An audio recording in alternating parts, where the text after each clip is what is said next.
This is Daniel Poppy, host of How to Write Good. Thanks for listening to the following broadcast on Public House Media. What's up, everybody? This is Christian Heimel, host of Press Row here on Public House Media. Thanks for listening to the following broadcast on Public House Media. Once you're done with this episode, I hope you'll come check out my show, Press Row, where we talk about the biggest issues in sports with the analysts, experts, and reporters who cover them. No nonsense, hard-hitting interviews on the sports topics you're talking about. A new show comes out every single Thursday. And don't forget to subscribe on iTunes so you never miss an episode of Press Row.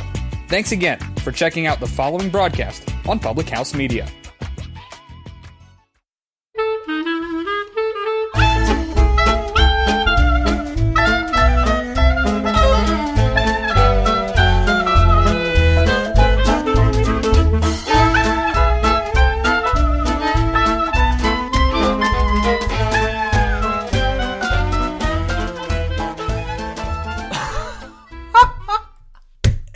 I had no idea that Russell Crowe ran his own bakery. Oh, hi there, everyone. I mean, if you're just joining us now, I'm sure you're kind of confused, but it's quite an event here. Talking to the very special guest, Ryan Gosling. Welcome to the... We don't have Ryan Gosling, guys. I'm sorry. I couldn't get him. I couldn't get him this week. Some people do say I do look like Ryan Gosling. No one says that. I don't look like Ryan Gosling. Hey, and hello everyone, and welcome to a very special episode of Cinema Stories. We're here to discuss the latest in movie and TV news and reviews, like usual. But we're always looking to change things up here to give you guys the best podcast experience possible. For example, the last 2 episodes we did, we started implementing videos. We had discussions with my lifelong buddy Ben Camuller about the latest summer movies. And we'll still do that. But we're moving this podcast from bi-weekly back to weekly. 1 week we'll have the bigger discussions with guests, but the next week I'll give a shorter, hopefully more energetic, quick review of a movie I saw by myself, so we can give you guys a variety of Cinema Stories content. But today, before we get into the episode, let me ask you a question. What is cinema to you? Cinema has served as a reflection of many different cultures, and they can shed positive lights on them, or maybe negative. When turmoil in race relations began surging in the early 2010s, when America seemed divided, Ava DuVernay released the timely Selma, exploring the times of Dr. Martin Luther King Jr. Triumph of the Will, 1935 propaganda of the Nazi Party was a reflection on German society of the time. So whether it's good or it's downright bad, film and media can reflect how people in society or what the artist feels.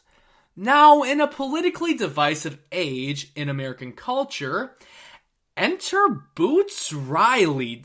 You know Boots. It's Boots. Boots Riley, don't you? Okay.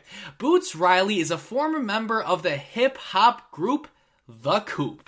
Riley released the politically charged, dark comedy, abstract, crazy film called Sorry to Bother You. Now, I was intrigued by the trailer to this movie. It seemed offbeat, funny, and maybe had a nuanced way of telling a story. Plus, Lakeith Stanfield, a standout actor on the show Atlanta, one of my personal favorites. And let me tell you, this movie is insane. It's politically, just the movie itself, and it's insane. It's like Donald Trump and Barack Obama, bear with me, jumped into a boxing ring together, hopped up on like thousands and thousands of pixie sticks, and the political vigor of like 252 countries yearning for their independence from the galactic empire itself. That I could go on, and I did go on, but I went on for about 3 hours, and I decided, hey, maybe don't do that. But the plot follows Cassius Green, a lowly telemarketer seeking to build his way up the corporate ladder while trying to stay true to his activist girlfriend Detroit, played by Tessa Thompson. This movie is directed pretty no holds barred. It starts off kind of odd and abstract, and around the 30-minute mark, it ramps up and up and up and up and up and up until it gets ridiculously insane. Like, imagine literally the craziest thing you can possibly think of and multiply it by 3. And add 1 Armie Hammer. Guy is such a good actor. But anyways, the direction seems pretty assured throughout. The edits and cuts may seem a bit amateurish, but it really fits the style of the film. It's a very stylish film, and it knows it too. The quirkiest movie I've seen in quite a while. Boots does a solid job delivering what he wants to deliver, especially on his directorial debut. The cinematography is well done as well. Shots in A Riot particularly stand out to me in its scope and its visceralness, especially when juxtaposed to the nice office building. The colors all contribute well to the story as well with the set design. Everyone is genuinely good in the film. Lakeith is his usual slow-talking, mild-mannered self. Tessa Thompson does her job very well, and Armie Hammer plays a hilarious corporate megalomaniac. Now, this movie isn't perfect, far from it. I actually read an article, I know, crazy, I read this article about how this is the sharpest political satire of the year. And really? That's not true. Yes, it makes statements, but the subtlety and nuance that I would have really appreciated wasn't really there. This isn't really a story about characters living in this insane world, but a fairy tale, if you will, a fable, warning about certain aspects of our political climate. Now, because of this, and it is obviously what they're going for, it's honestly really simplistic, despite all of the clever symbolism found here.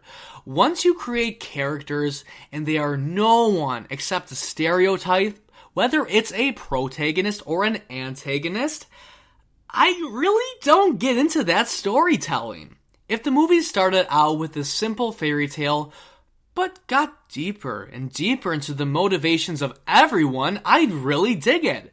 But where they should have had more deep character work, it just wasn't there, which runs the risk of being reductive. And I'm not saying it was, but it did run the risk. That said, I enjoy just how weird this movie gets. It's the weirdest movie I've seen in my life, and that is not a lie. It's weirder than the killing of a sacred deer. It's so weird. It goes to ridiculous levels to tell its story, and I respect that a lot. Despite my issues with some of the simplified characters and story beats, this film has a ton going for it. Cinematography is stark and well composed. The comedy hits very hard, and it's original, offbeat comedy, not just shtick. I respect the lengths in which Boots was willing to go with the story, even if it really wasn't all that complex. I give this film 3.5 out of 5. I really respect the vision and its abstract and lunatic imagery. I think that half of my listeners will love this film, and the other half will absolutely hate this movie. But if you've seen it, let me know what you think. Follow me on Instagram at SamKirby17 or on Twitter at Samuel_J_Kirby. Message me on any of these media and let's talk about the movie. Please play, download, and share on Spreaker, Apple Podcasts, iHeartRadio, and Stitcher. Have a fantastic day and stay fresh, everyone.